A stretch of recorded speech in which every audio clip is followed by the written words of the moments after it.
Olá! Bom dia, mestre. E esse boné aí? Esse boneco porque eu não pentei o cabelo hoje. Eu não tenho cabelo para pentear, então não preciso de boné.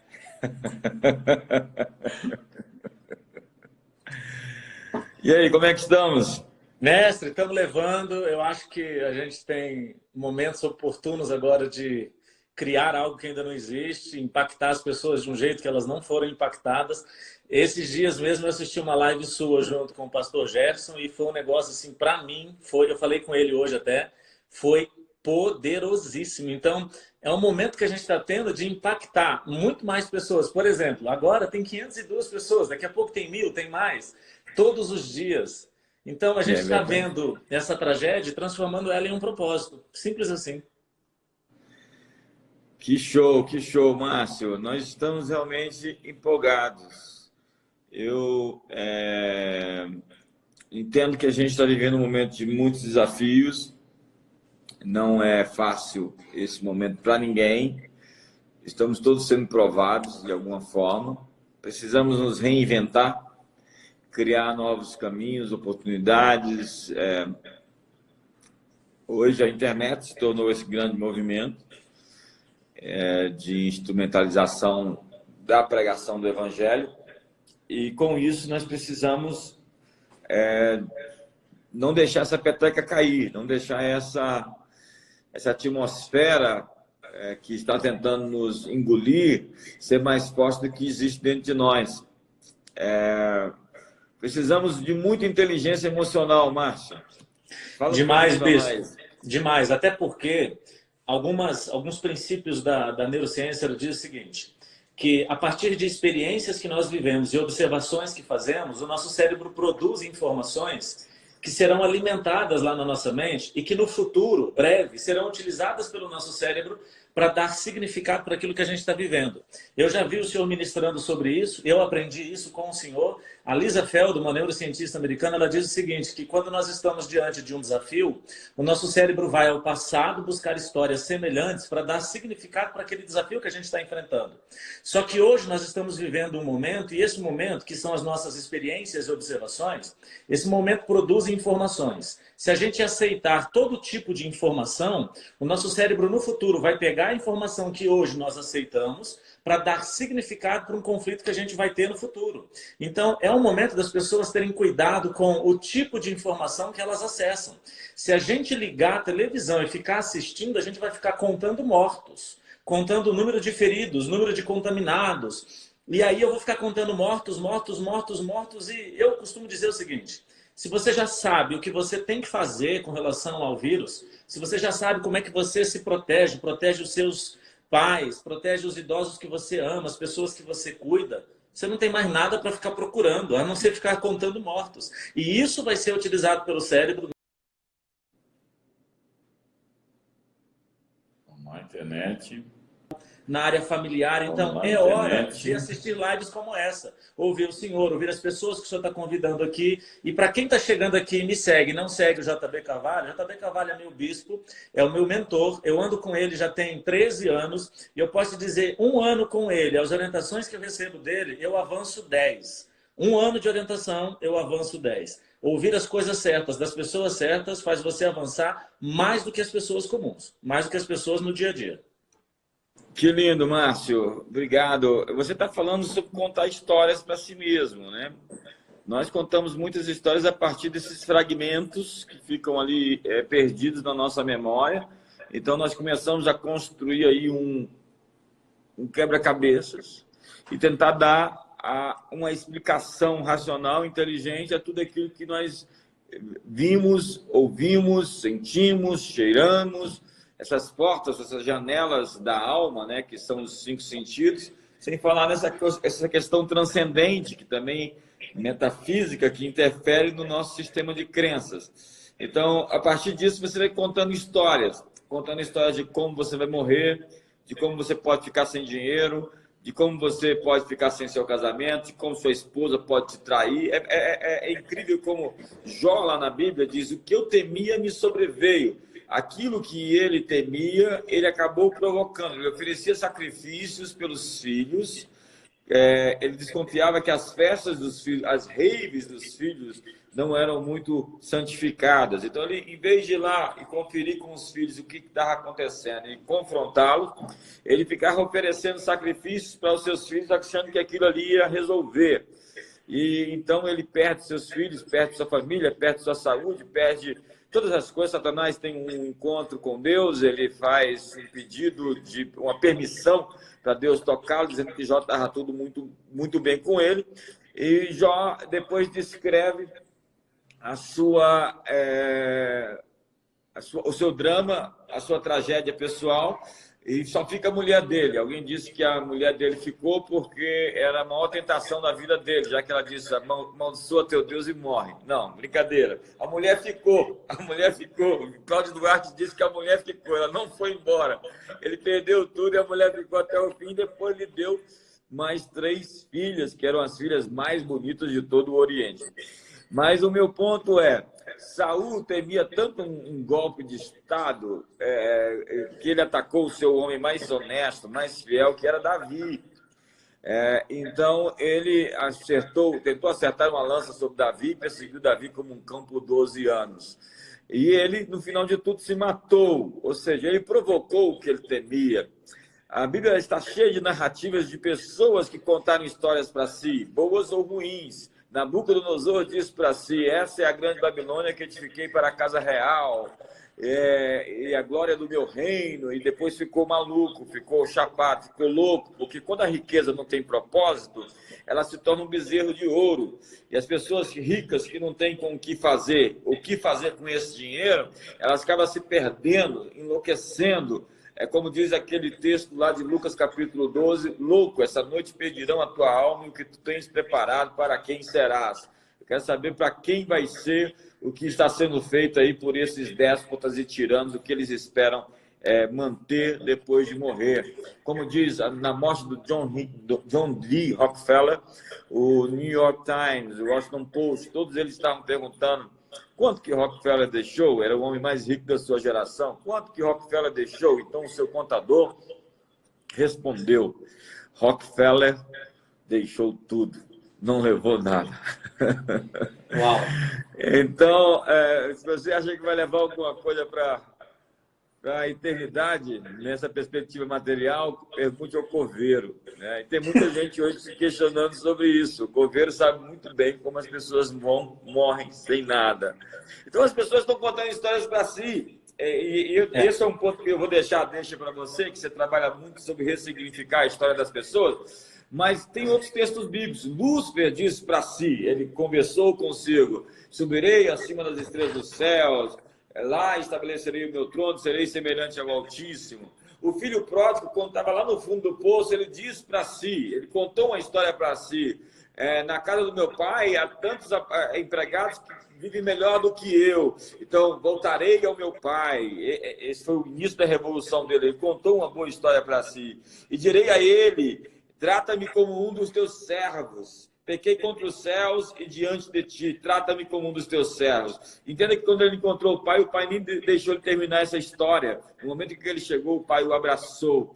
A mulher do fluxo de sangue, diz a Bíblia, ela ficava repetindo constantemente, dizendo para si, se eu somente tocar a orla do seu manto, eu serei curada. Se eu somente tocar a orla do seu manto, serei curada. E ela foi lá contra a... Isso é difícil de dizer hoje, né?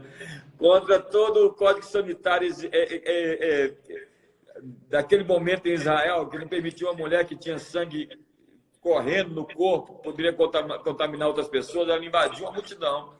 Ela, contra toda a perspectiva religiosa, social, sanitária, ela foi lá e tocou na orla do manto de Jesus, que era proibido também, porque era um lugar mais íntimo.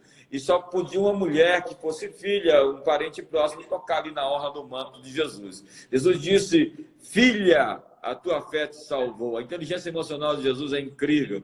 Então, depois de todo esse cenário pintado, eu quero perguntar ao amigo que está me vendo agora, qual é a história que você está contando no meio disso tudo que nós estamos vivendo? Quais são os quadros mentais que você está pintando acerca do seu futuro, acerca do futuro do Brasil? Que histórias estamos contando para nós mesmos? E depois eu volto falando um pouquinho sobre Davi, mas eu quero perguntar para você, Márcio, como nós podemos fazer para ressignificar, para dar uma esperança e um futuro para todas essas imaginações, imagens que se tornam imaginações e compõem um quadro, uma pintura que nós fazemos sobre nós, sobre o nosso futuro, sobre nossa família e sobre tudo que nos diz respeito. E, Bispo, tudo isso que o senhor falou revela o quanto que a Bíblia é um manual fantástico sobre comportamento humano, funcionamento da mente, regra de melhor convivência do ser humano no planeta. O nosso cérebro acredita na história que a gente conta para ele. O cérebro é extremamente poderoso, altamente sugestionável. Exemplo disso é, o que é um trauma? O trauma foi uma experiência vivida por alguém em um ambiente onde ele não se sentiu seguro e aquela experiência alimentou a mente dele com uma informação carregada de forte impacto emocional, de medo, que provocou uma mudança imediata. Aquela pessoa que dirigia talvez sofreu um acidente. Naquele momento, forte impacto emocional, experiência de medo, não se sentiu protegido e seguro, decidiu daquele dia em diante talvez nunca mais dirigir. Acontece a mesma coisa quando o trauma é com relação à água. Ele frequentava ambientes de água, piscina, mares e coisas do tipo. Um dia ele sofreu uma experiência carregada de forte impacto emocional, que ele não se sentiu seguro. O cérebro dele acreditou que aquilo poderia acontecer novamente para protegê-lo de uma nova experiência. Ele agora tem medo da água, ele tem pânico, ele tem um trauma e ele não consegue acessar a água. Mas preste atenção, olha só como é que é interessante. Se antes ele entrava na água e era seguro, e a partir de uma única experiência ele passou a ter medo, significa que o cérebro acredita na história que a gente conta. Então nós temos que contar a história certa. E é interessante que talvez a história certa não é a mais popular, não é a mais agradável de se ouvir, mas é aquela que a gente tem que alimentar o cérebro. E interessante que o cérebro não consegue discernir entre realidade e fantasia. A polícia investigativa americana, na década de 90, eles usavam um procedimento para poder descobrir quem era o agressor de uma violência doméstica, de uma violência sexual, de uma agressão cuja vítima sobreviveu, mas ela não lembrava quem tinha agredido. Eles usavam um processo de regressão. Eles acessavam, por meio da regressão, uma informação que estava no inconsciente. Quando essa informação vinha à tona, a pessoa agredida, a vítima, dizia: foi meu pai, foi o vizinho, foi meu amigo. E a polícia registrava isso nos autos do processo e muitas vezes acabava prendendo essa pessoa. Descobriram anos depois que essa memória, essa lembrança, ela nem sempre ela é verdadeira. Ela pode ser uma fantasia. Sinal, e nós temos artigos científicos que comprovam isso, sinal de que o nosso cérebro, a nossa mente, não é capaz de discernir entre verdade e mentira. Então, quem tem que fazer a seleção da informação que vai alimentar a nossa mente não é o nosso cérebro, é a gente. É a gente que tem que olhar para aquilo e falar: vem cá, o quanto que isso contribui para o meu futuro? O quanto que isso é congruente com a vida que eu quero viver? O quanto que isso está me fazendo sentir bem? Por isso que a Bíblia diz, sobre tudo que você possa guardar, guarda o teu coração. Quando a Bíblia disse isso, ela quis dizer: guarda a fonte dos seus pensamentos, emoções e sentimentos. A Bíblia é fantástica. Que lindo, que fantástico. E Davi está todo tempo conversando consigo, né? Se você for verificar lá o Salmo 84, ele diz assim: volta ao teu sossego, ó minha alma. Volta ao teu sossego. Ele conversa consigo.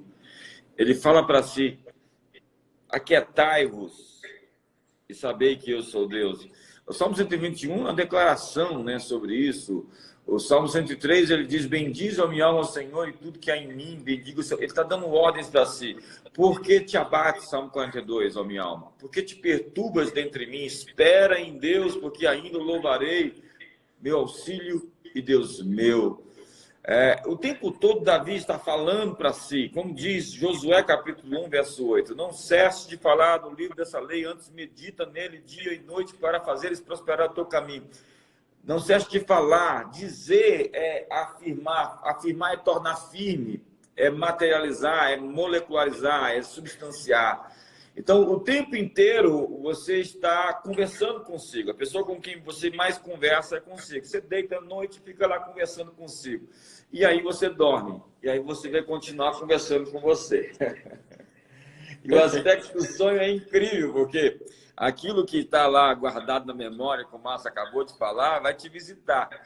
As experiências traumáticas vão te encontrar. As histórias não terminadas, as histórias não resolvidas vão buscar ser concluídas. Então, por vezes você está tendo sonhos com histórias que você está tentando ter um desfecho sobre elas, uma conclusão.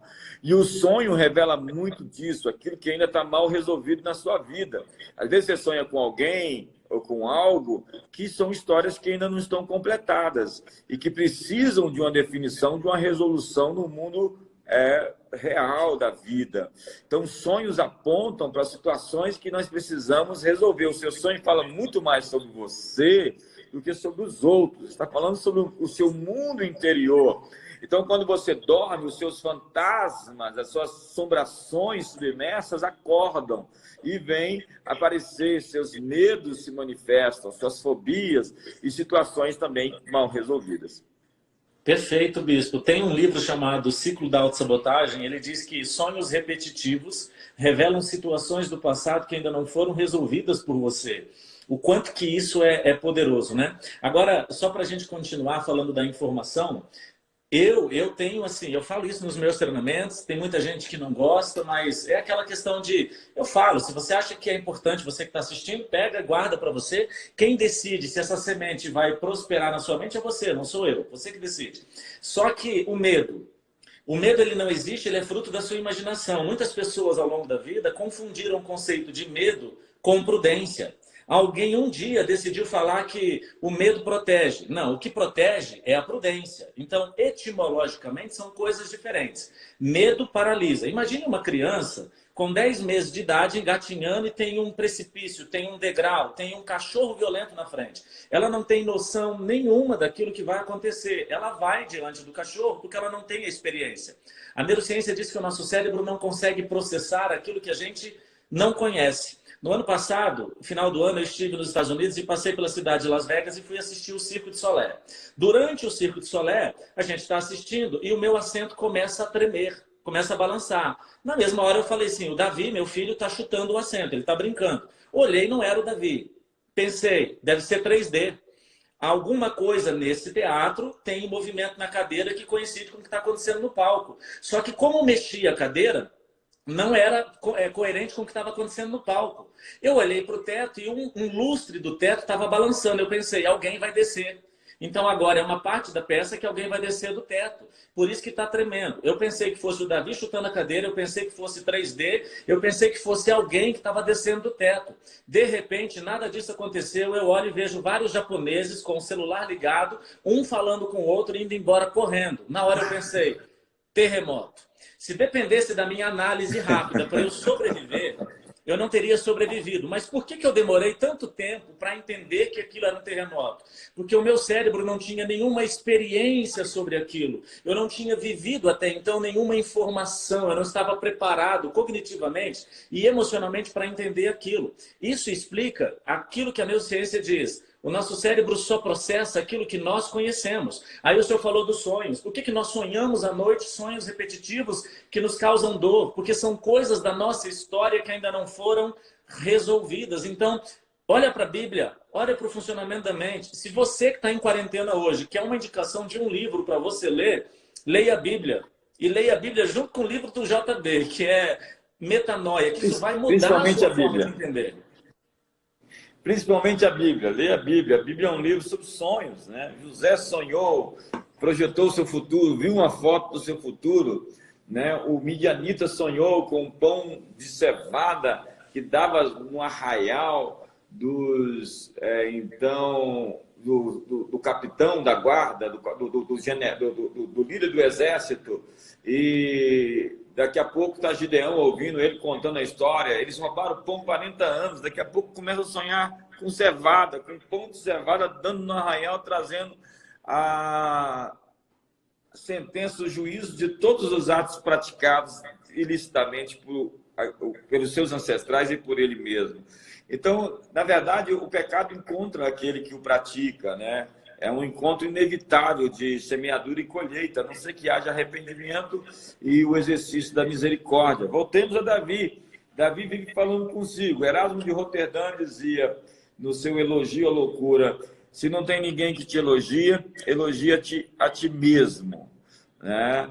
A verdade é que você precisa ter uma boa conversa com você, porque você tem que ser seu amigo. Você ama as pessoas como você se ama. Ama o teu próximo como a ti mesmo.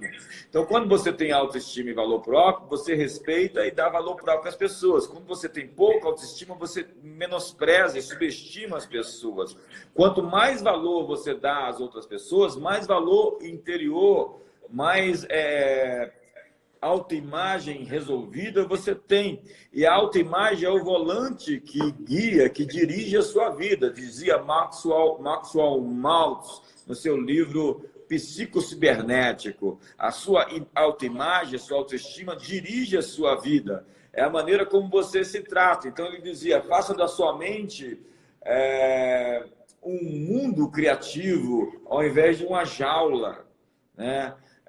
Há pessoas que estão prisioneiras dentro de si mesmas, dos seus medos, fobias, dos seus traumas. E isso tudo tem a ver com experiências do passado, experiências mal resolvidas que precisam ser ressignificadas. Perfeito.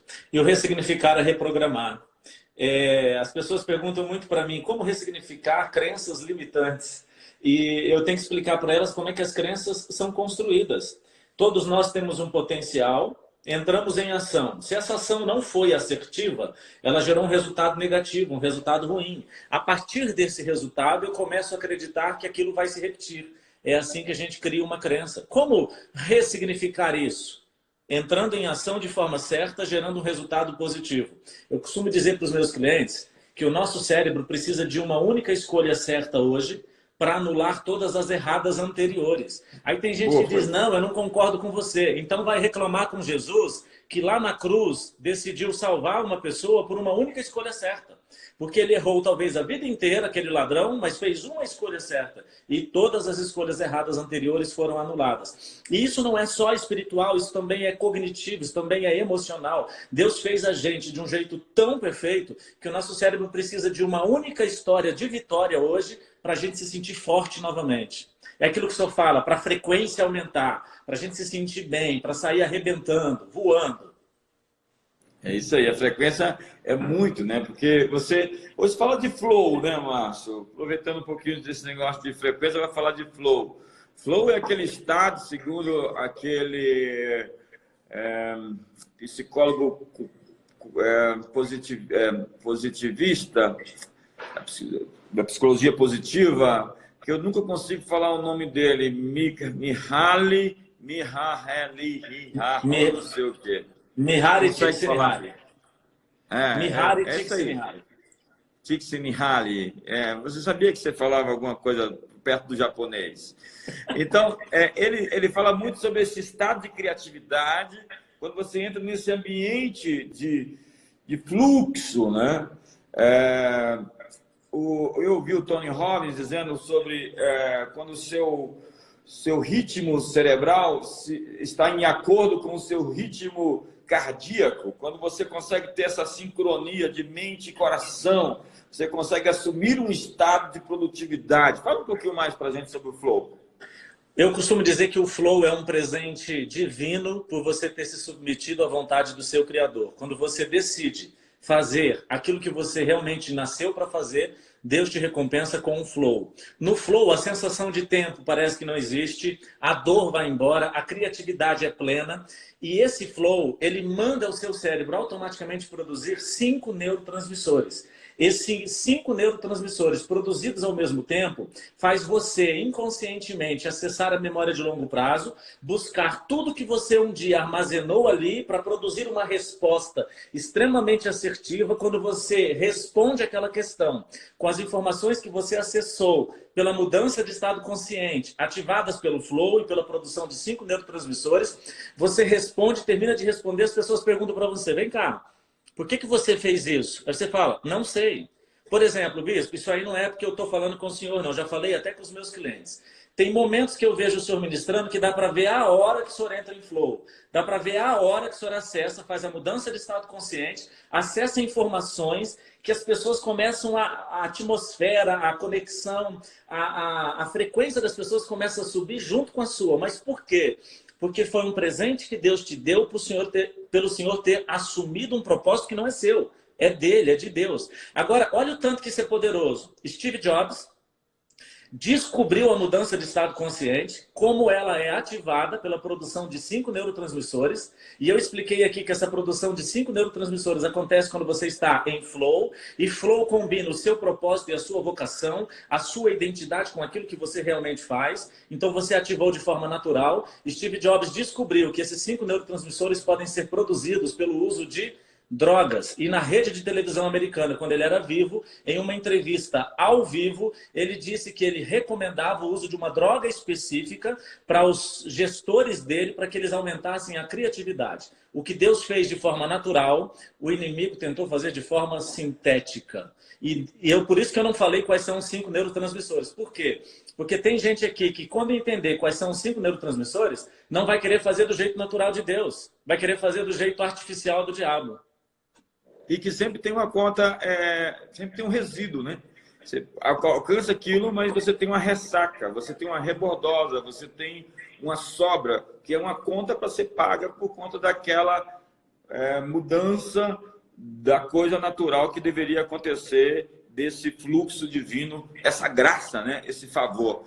Falando um pouquinho de psicologia positiva, nós falamos do Mihaly, e nós temos também o pai da psicologia positiva, que é o Martin Seligman, Martin Seligman.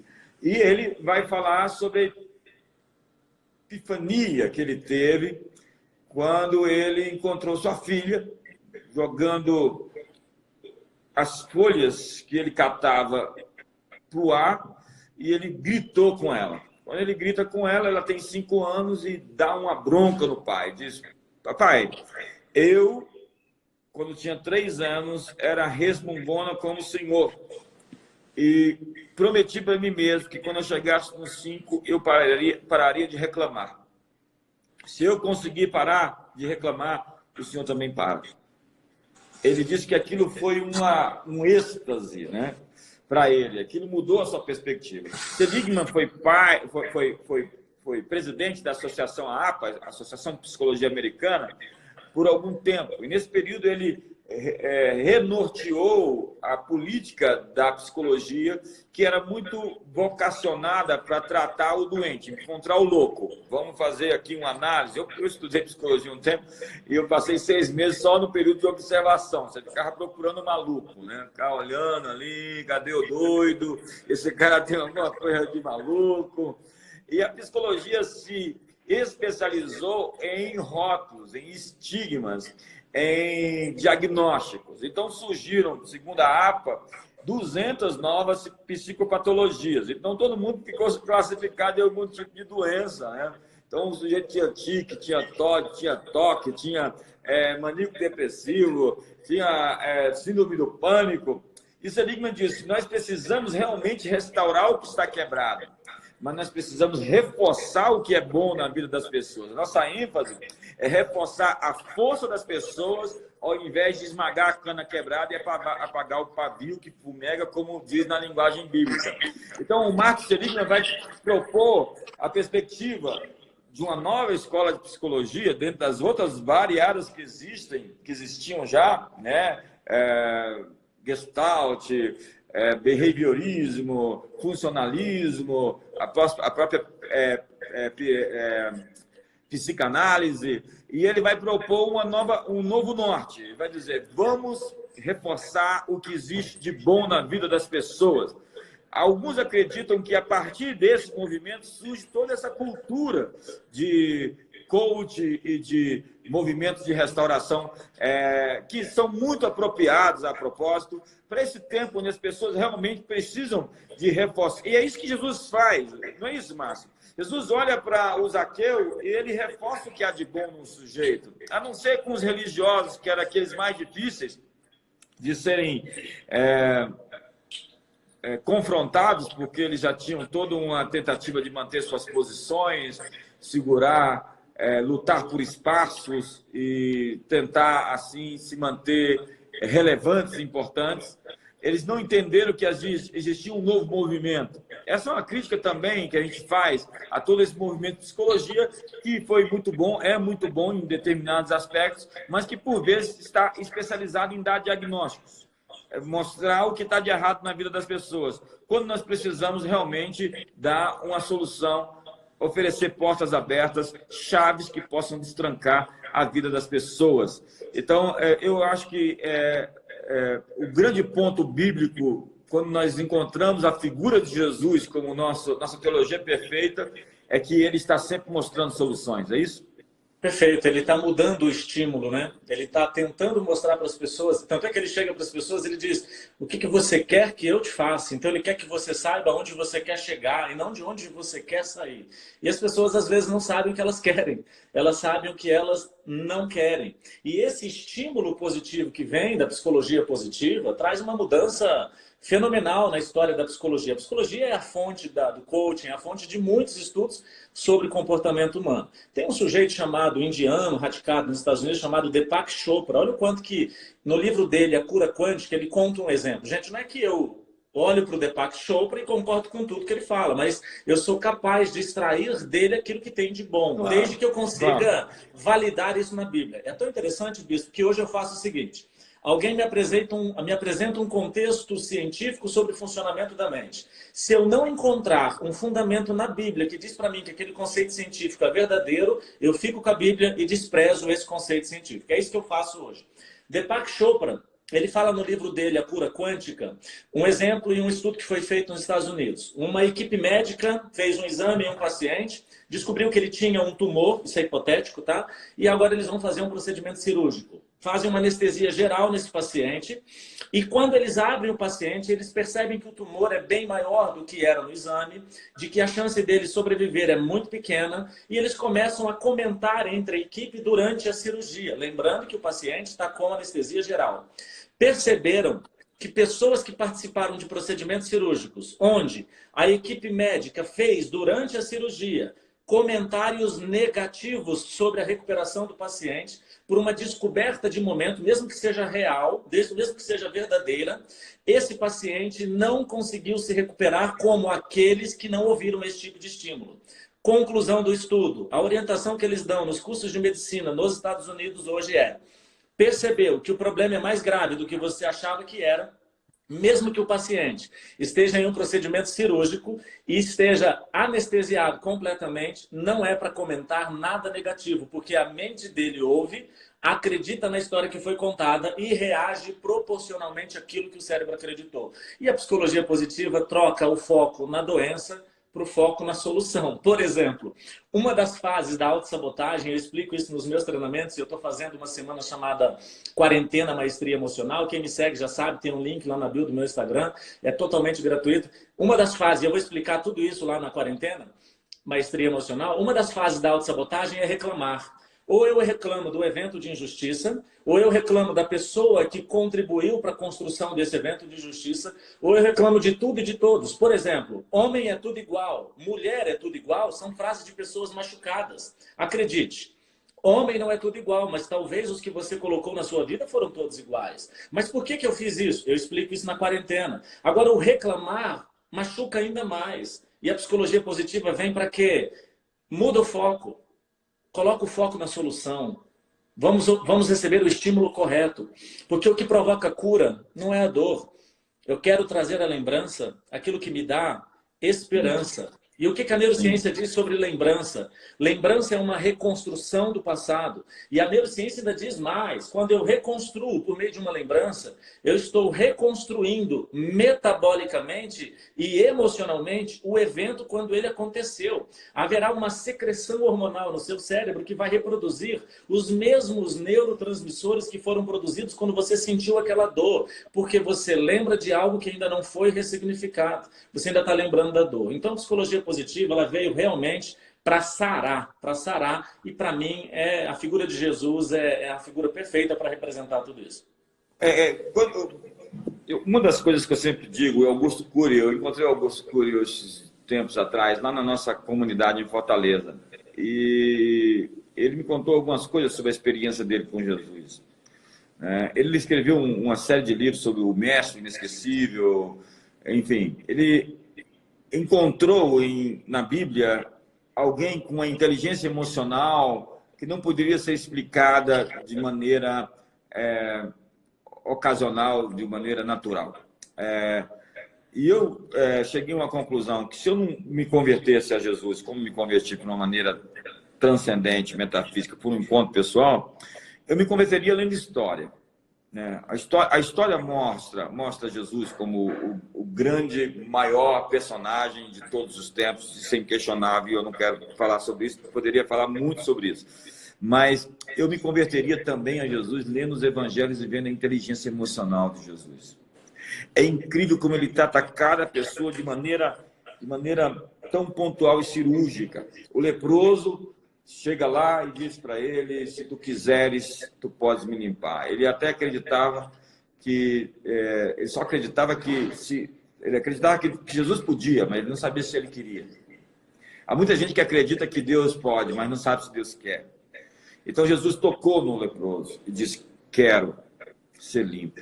O toque foi mais importante para o leproso, para alguém que andava anos sem um toque. Já imaginou? Um leproso não podia tocar em ninguém, porque a doença dele era contagiosa, altamente contagiosa. E quando ele chegava, ele vivia em quarentena. Você acha ruim estar em quarentena? Um leproso tinha uma vida em quarentena. E ele, quando chegava perto de alguém, leproso, leproso, leproso, e o pessoal já saía correndo. Jesus tocou aquele homem, porque ele não estava curando só o físico daquele homem. Ele estava curando o emocional dele. A mulher que foi flagrada em adultério, ela estava ali querendo virar rato e sair pelo esgoto.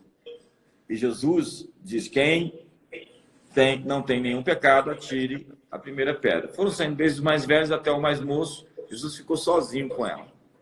E Jesus olhou para ela nos olhos dela e disse: Senhora. Senhora é uma expressão que está mais além do vernáculo do que foi escrito o texto, afirmando uma dignificação, uma honra.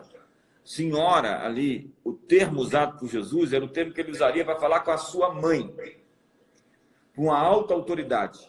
Jesus olha nos olhos daquela mulher em uma condição de total quebrantamento, destruição emocional, e dá a ela um valor pessoal tão imenso, tão extraordinário, que aquela mulher vai seguir o resto da sua vida, porque ela viu no globo ocular, ela viu nos olhos de Jesus a imagem que ela queria ter de si mesma. Ela viu nos olhos de Jesus a imagem que ela queria ter de si mesma. Isso é o verdadeiro ministério profético. E se você for ver, discorrer na Bíblia, todas as pontuações, as expressões de Jesus, ele era absolutamente cirúrgico, pontual. Ele não errou na vírgula nem na pontuação. Por quê? Porque se Jesus não tivesse existido, ninguém poderia tê-lo inventado. Quero desafiar você, como o Márcio disse, ler os 4 evangelhos, ler as 4 biografias de Jesus. E você vai ver, como o Augusto Cury me disse, que foi encontrar na Bíblia algo, não sabia o que iria encontrar, e encontrou o mestre dos mestres, o Senhor da história, o carpinteiro de Nazaré. Uau! E, Bispo, eu queria fazer eu preciso fazer isso faz parte de quem eu sou. Se eu não fizer, eu não vou me sentir bem. As pessoas que estão aqui assistindo, que me seguem, talvez não conhecem o Bispo JB, eu preciso contar um segredo para vocês. 80% do que eu falo eu aprendi com esse homem.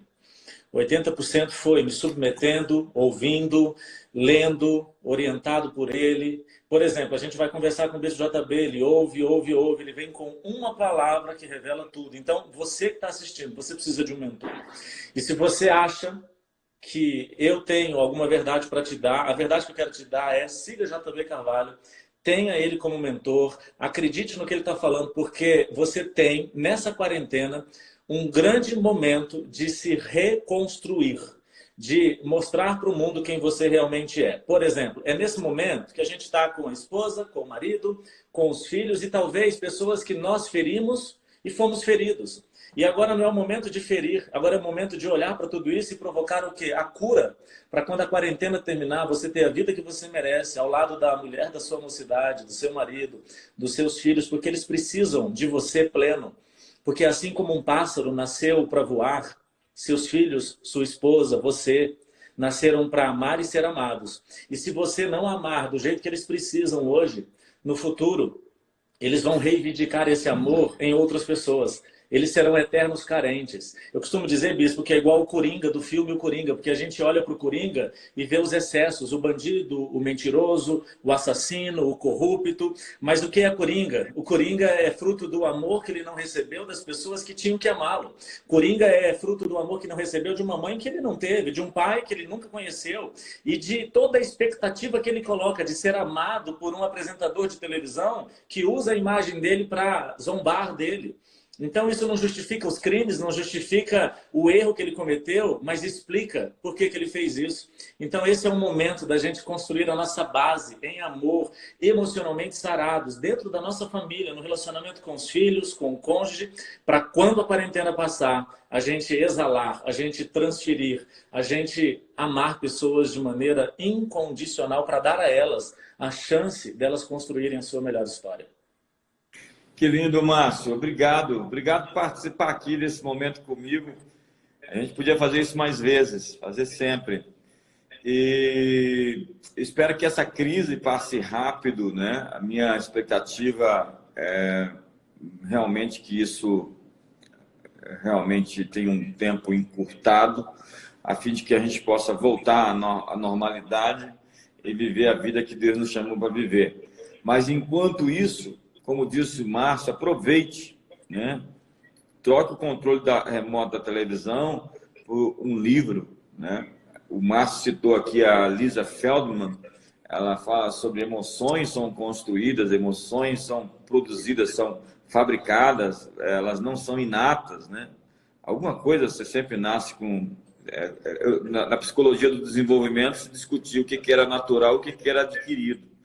O que você traz e o que você produz, o que você constrói durante a vida. Então, como dizia John Locke, a mente é uma página em branco preenchida pelas experiências extrasensoriais. E o grande ponto sobre isso é que 95% de todos esses processos mentais são programados e estão abaixo da superfície, que é a metáfora do iceberg. 5% se mostra e 95% estão ali escondidos, que são reações. O Daniel Goleman fala no Foco sobre essa maneira de se programar, né? Você está sendo programado e algumas das suas reações são realmente produzidas a partir desses programas que existem dentro de você, dessas histórias que você contou para você. Ele até tem uma forma que ele faz isso, Márcio. Primeiro você sabe e você não sabe. Como é isso? Oi, Bispo, tá falhando muito para mim aqui. Eu não consegui ouvi-lo aqui no finalzinho, viu? Ah, sim. Eu estava falando do Daniel Goleman, o seu livro Foco, como ele fala sobre a maneira de se programar. Primeiro você sabe que você não sabe que não sabe, depois você não sabe, mas você sabe que não... Agora você sabe que você não sabe, depois você sabe e você sabe que sabe. E depois você não sabe como você sabe. Você conseguiu ouvir, não? Então você entra no automático. Você entra no automático, onde você começa a fazer coisas sabendo das coisas, estão dentro de você, estão interiorizadas, mas você não precisa pensar nelas, elas não passam pela esfera da mente, porque já estão programadas no coração. É um atleta de alta performance que aprendeu um movimento altamente complicado, mas ele não precisa pensar naquilo, porque se ele pensar naquilo, ele vai se embaralhar e não vai conseguir fazê-lo. Por exemplo, você não consegue,